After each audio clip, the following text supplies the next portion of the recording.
Bulldogs to our LTAC August recap, the best time of the year here with Vice President and Director of Athletics Ryan Ivey. A lot to talk about, a lot to be excited about.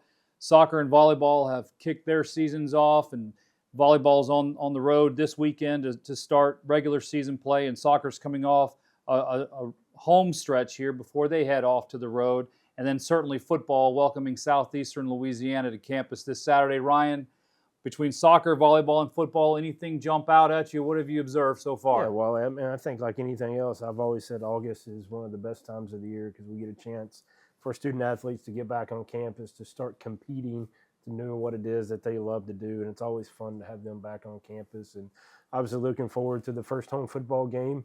3 of our first 4 games are at home in Joe I. Stadium, debuting the new Origin Bank Field. So excited about that and excited about the opportunity really for what the fall season means. And whenever you start the fall season, you start with a lot of anticipation and opportunities that are ahead of us. And so whenever we get a chance to do that, it's always fun. Well, what makes it real for me is when we start setting up parking. That's exactly right. That means it's here, right? Man. When you're getting the parking map lined out and the different lots and everything that we have. And those are the behind the scenes things that people just don't see or notice. And they're certainly not supposed to, right? That's what we're doing from a service standpoint. And that's part of our, vision when we talk about the ability for us to serve others on a purpose-driven path to advance the Louisiana Tech athletics brand. Like those little things are a part of what we do. And it's important to make sure that we continue to serve each other and serve one another, certainly serving our fans and our donors and our student athletes, and just appreciate everyone that's a part of this program.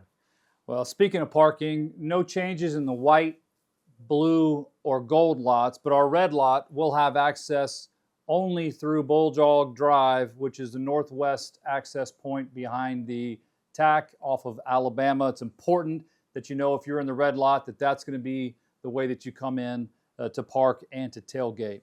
Let's talk a little bit about the Champ Fund. Champ Fund has been really something we've been excited about and a point of conversation throughout the year, really since the House settlement. Yep. And it's great to note that all this conversation about House and what college athletics is going to become, at the end of the day, whistle blew and 2 teams kicked off or competed against each other. So it was always great to see those teams get after it. But let's talk about the Champ Fund and goals and objectives that you see related to that, and really why it's important and what you would like for people to know. Yeah, I think again when we took this approach last summer, right? If you go back to conversations we had last summer about how are we going to address the House settlement? How are we going to create a structure for Louisiana Tech athletics in order that we can participate in the current environment or in the environment that was being foreshadowed with the House settlement and the enhanced benefits that are going to be permissible through the House settlement. And so we did that. And so one of the things that we did was set up the Champ Fund. And the Champ Fund allows people to donate directly to whatever sport that he or she would like to do to help with those enhanced benefits. And I think a lot of times that in our current environment that people get caught up in the NIL conversation, right? We get tripped up on that word. We're not sure exactly what that word is. It gets lumped in with a whole bunch of things, and people are just saying NIL because it's the buzzword. And I think it's really important for people to understand that while there are some challenges with the House settlement does provide opportunities for enhanced benefits through additional scholarships, through education awards, through Austin awards, through cost of attendance awards, things of that nature that we've had in the past, but now we have the ability to directly fund those and we can enhance those benefits. And so our vehicle to be able to do that is through the Champ Fund. And so, our goal this year was to get to $1.5 million. We were right at that goal to be able to use and deploy for FY26 for our enhanced benefits and what we have. And so as we continue to work through this on an annual basis, we need people to step in to help us. And again, it creates an opportunity, and I've said this before, and you certainly heard me say it, that there's no other time in the history of college athletics have fans had the ability to directly affect winning and losing like they do now.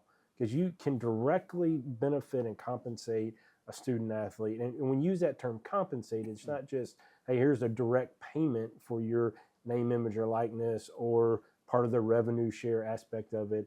Here are other ways that we can do that and to help that. And I think that's what people need to understand. As we continue to go through this current year and this upcoming year, we're going to need more and more people to be a part of the Champ Fund. And I know you and I have had this conversation, but we'll continue to drive people really towards that fund to help us along the way.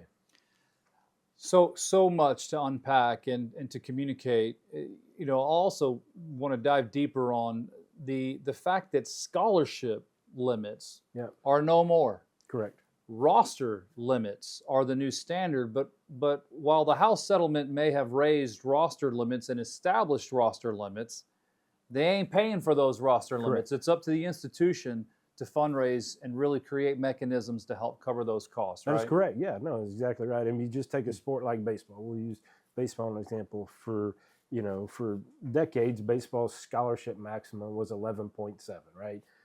I'll never understand where the 0.7 came from, but it's been 11.7. Well, now the roster limit has shifted to 34, so a 34 maximum roster limit that we could scholarship all 34 baseball student athletes.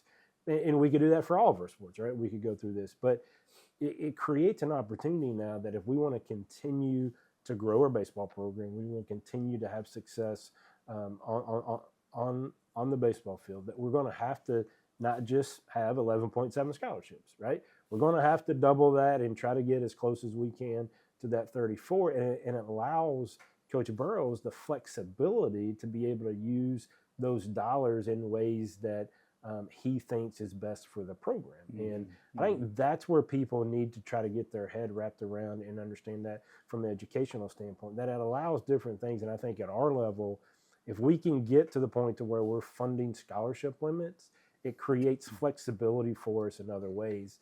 And it's not this kind of taboo word of, well, NIL or direct payments. We're providing opportunities and benefits for our student athletes from an educational aspect of it moving forward. No, that's great. If you'd like to make a donation and support the Champ Fund, buildthelegacy.com. When you're on that page, click the gift button. We actually have a landing page dedicated to the Champ Fund, its values, and then you are welcome to put any sport you want to direct those funds to when you make that gift. A lot going on this fall. The weights are moving behind us in the weight room. A lot to be excited about. And we hope that you'll join us out there at the field for one of our game days here coming soon. As always, thank you so much for your support, and go Dogs.